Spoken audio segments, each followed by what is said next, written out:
Hello, people. This is Scott Ferry from Scott Ferry Coaching, and today I'll be talking about the push and pull of the narcissistic relationship.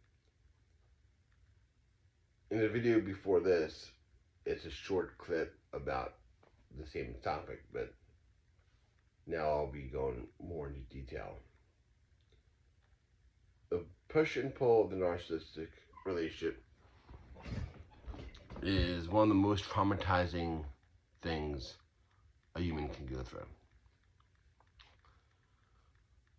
I ended my marriage because of the push and pull dynamic within the narcissistic relationship.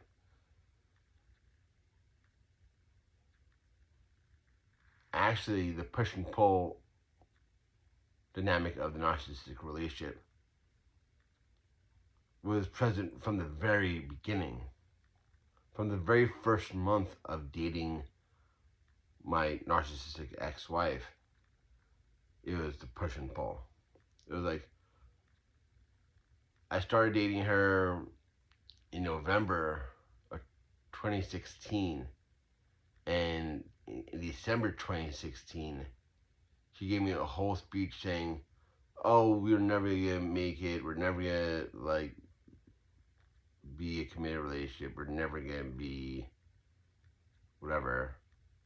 And yeah, we're done. We're breaking up. We're finished. We have no shot of making anything of us. So then I said, okay, I guess we're done. And then I started talking to other girls because I was a guy. I'm still a guy. I'll always be a guy. So I said, okay, started dating this girl who I really like, and then she went crazy a month in, saying, "Oh, we're done. We're whatever," breaking up with me, saying like this, we're hopeless. So I thought we were done. So I said, okay, a month in, didn't work out. Okay, so then I start talking to other people, and then she freaks out. Like, what are you doing? It's the whole thing is so confusing. It's they want to be with you, but they don't want to be with you. They want to be with you, but they don't want to be with you. It's they love you, they hate you. They love you, they hate you. They love you, they hate you. It's confusing.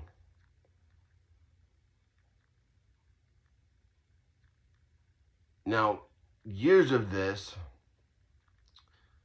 you start gaining a whole bunch of weight. You start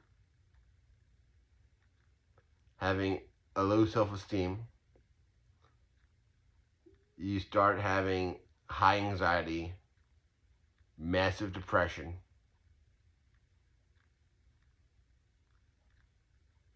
I love you, I hate you. I love you, I hate you. I remember, like, when I got married,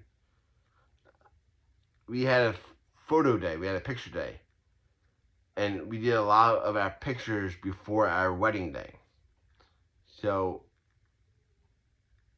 maybe it was a week or maybe it was 2 weeks. It was like, I don't know when we took our pictures, but it wasn't on our wedding day. So, it was before we were legally married. We were taking our wedding pictures. And that was strange too, because while we were taking our pictures, she was like, "I shouldn't even marry you. I don't know why I marry you. We shouldn't be married at all. We should not be married." And I'm just like, this is weird. Like, why are you like saying all these crazy stuff? And I pretty much said, you need to figure this out. You need to If you don't want to marry me, then don't marry me. But if you want to marry me, marry me. Like, I don't know why, like, every 2 seconds is like, you go into this craziness saying, oh, separation, divorce, and, or we're not getting married and stuff.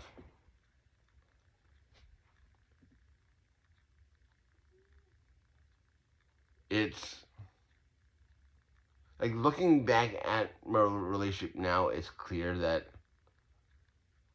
she was highly traumatized, highly narcissistic, definitely had a borderline personality disorder feel.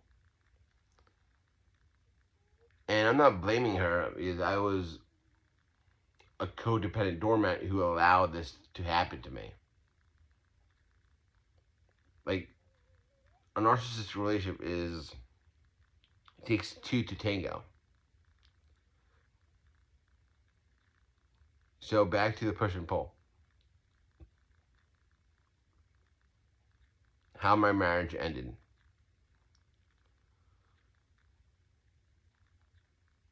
So let me set the stage. I'm already suffering from massive depression, massive anxiety, massive anger, massive frustration. I'm not in a good space mentally, emotionally, physically. And then I find out that my wife's pregnancy is a failure. That our baby did not develop kidneys or bladder. And that our baby is no more. She comes home hours and hours and hours after that because she was hanging out with her friends. She came home around 11:30 p.m. and I'm not in a good mood at all, obviously.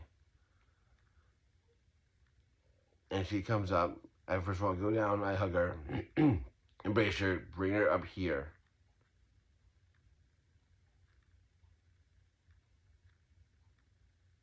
And I'm trying to figure out a way to have a baby with her and have a family with her,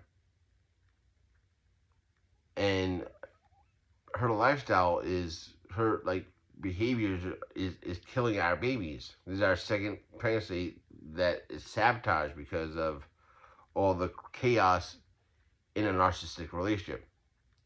And I didn't know what narcissism was. I didn't know how trauma was impacting me. I didn't understand how trauma was impacting her. And I'm trying to like figure things out, and I'm getting irritated because there's no real conversation. And when I start like kind of like, hey, I want to talk about this, she shuts down the conversation. She says, "Oh, separate," and then that's when I flipped the switch. I was like, you always have one foot in with the relationship and one foot out, one foot in and one foot out, and you're nuts. Then I've enforced a physical separation because I'm done with the disrespect. I'm done with the abuse. I'm done with all the crazy behavior.